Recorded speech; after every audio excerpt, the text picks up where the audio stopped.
Air India back in the headlines for fresh safety concerns, new aircraft for Air Canada, and is a new airline finally about to get its formal and long-awaited launch.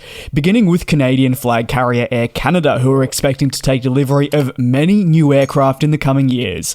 The delivery of these new planes, albeit delayed, is part of efforts to restructure the broader group and transition towards next-generation aircraft, retiring some older planes as well, still in service.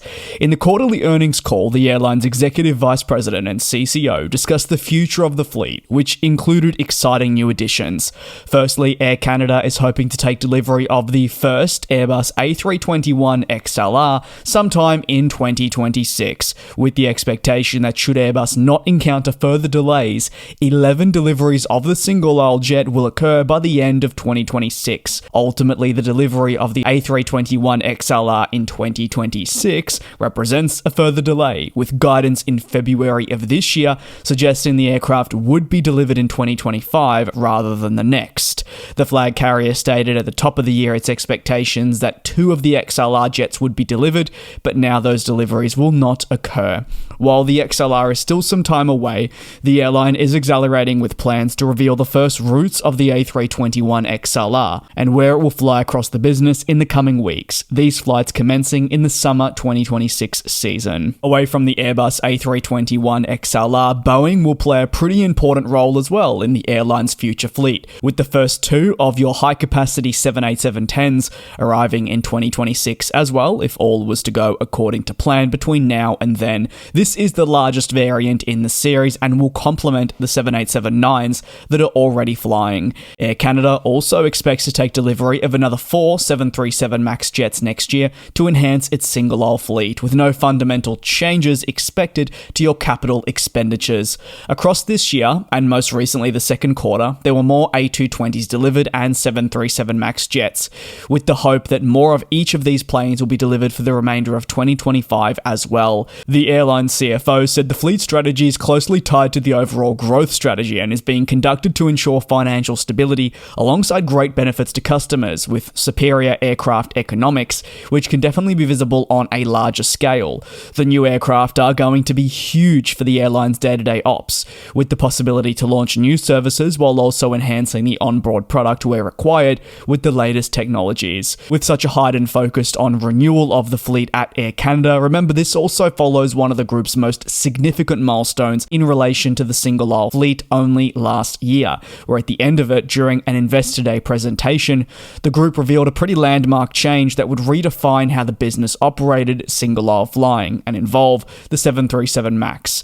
Instead of progressing with the usage of the Boeing single-aisle family across the mainline Air Canada division, they said by 2028, the planes would be transferred over to the Air Canada Rouge branding to meet demand over there.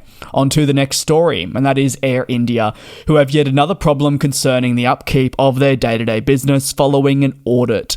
India's aviation watchdog, which has been keeping a close eye on the flag carrier following a fatal 787 accident, has conducted audits into the business, and as part of an audit that occurred in July and the findings across the government in a report by Reuters, there were many safety lapses. Specifically, this audit is not directly related to the fatal accident involving the Dreamliner, but is part of an ongoing investigation into the airline.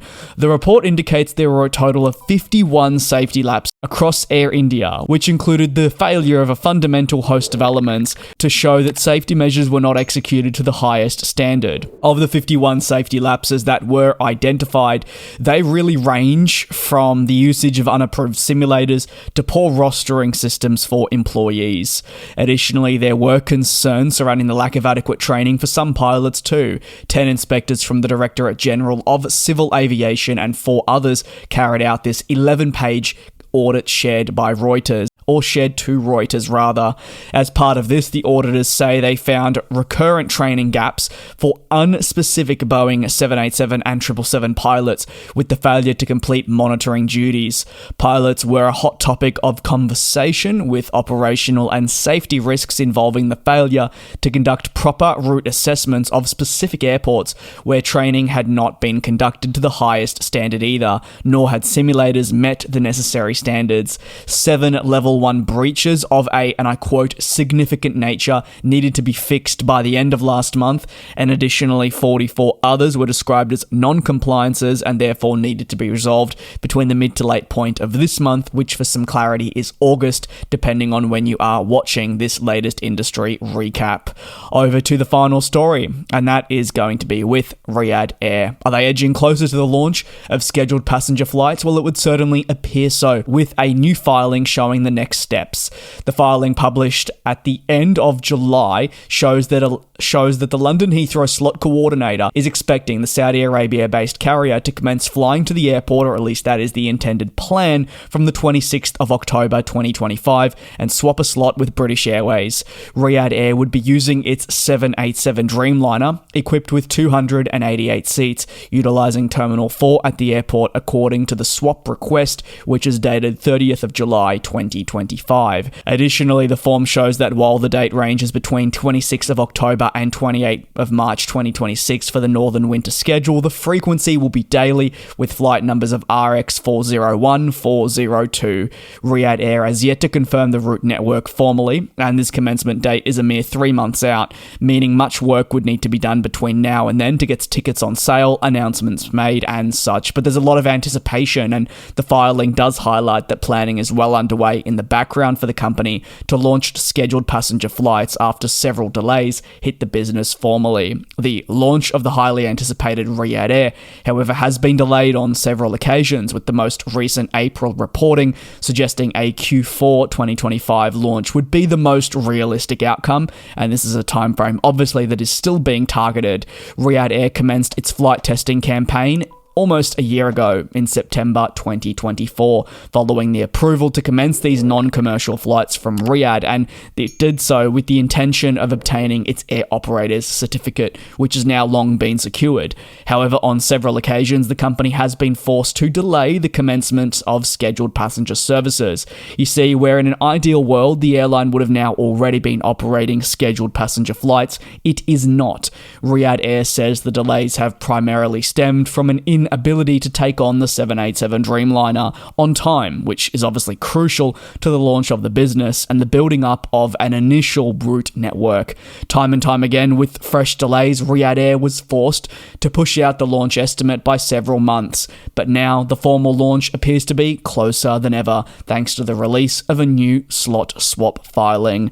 That'll conclude today's industry recap. Thank you very much for your support here on the channel. As always, if you've got any thoughts, you can drop them down below in the comments. Thanks for watching, take care, be safe, and I'll see you tomorrow for your next industry recap.